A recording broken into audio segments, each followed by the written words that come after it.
A podíváme se na reportáž. Tentokrát to bude seberevolta.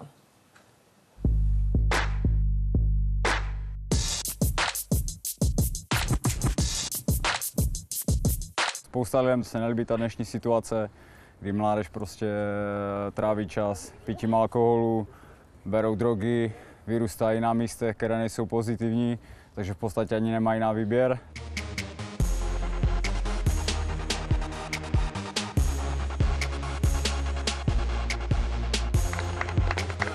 Seberevolta Workout je projekt založený zejména pro mladé lidi, který jsme založili 2 roky zpátky v létě s kamarádem z Ostravy. Jeho cílem je motivovat mysl a vybudit k aktivitě tělo, vytáhnout mládež od počítačů, donutit ji zapomenout na cigarety nebo alkohol a trávit volný čas smysluplně. To se děje hlavně prostřednictvím skupinových workoutů, tedy posilovacích cvičení. Dát jim trošku nějaký nový smysl se zdravým životním stylem a je tam i taková více duchovní stránka. Morálka, poctivost, na to hodně apelujem.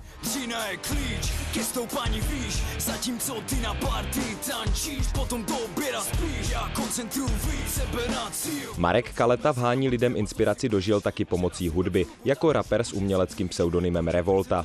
Rozvoji projektu pomohly motivační videa i sociální sítě a za 2 roky nabobtnal na 50 tréninkových komunit u nás a dalších 30 na Slovensku. O tomto projektu jsem se dozvěděl přes poslouchání hudby. Oslovily mě texty Revolty. Náhodou jsem na internetu našel jeho písničku, která mě oslovila. Je to dobrý, kluci jsou hlavně hrozně v pohodě, je s nimi sranda a je fakt skvělý, protože díky seberevoltě jsem poznala hrozně moc lidí a jsem na to fakt ráda, protože všichni jsou hrozně super. Trénink to není jenom ta fyzická stránka, to je jenom, já tomu říkám, jenom 50% a zbytek je to i o té duchovní věci a prostě zajímat se o věci, o které jsem se kdysi nezajímal, protože mi to bylo jedno a teď se snažím jít do toho hloubš, více čtu. Tréninky probíhají spontánně, venku a za každého počasí. Cvičení je založeno na principech kalisteniky, která kombinuje posilování s prvky gymnastiky. Dřív jsem třeba byla taková více ovlácaná a tak teď prostě jsem hrozně, zlepšila se mi postava, celkově jsem začala jíst i zdravěji a když si to uvědomuji, tak je to fakt skvělý pokrok. Jde vlastně o cvičení s vlastní váhou těla.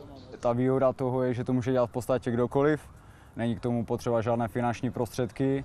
Přesto by uvítali ve městech víc podobných outdoorových hřišť. Seberevolta stále nabírá na síle a popularitě a pozitivní energie se určitě bude šířit dál. Nestěžuju si na to, co je kolem, ale změním první sebe, najdu si to, co mě baví a díky tomu pak můžu inspirovat druhé, protože člověk, když dělá, co ho baví, tak je šťastný a to štěstí rozsévá kolem sebe.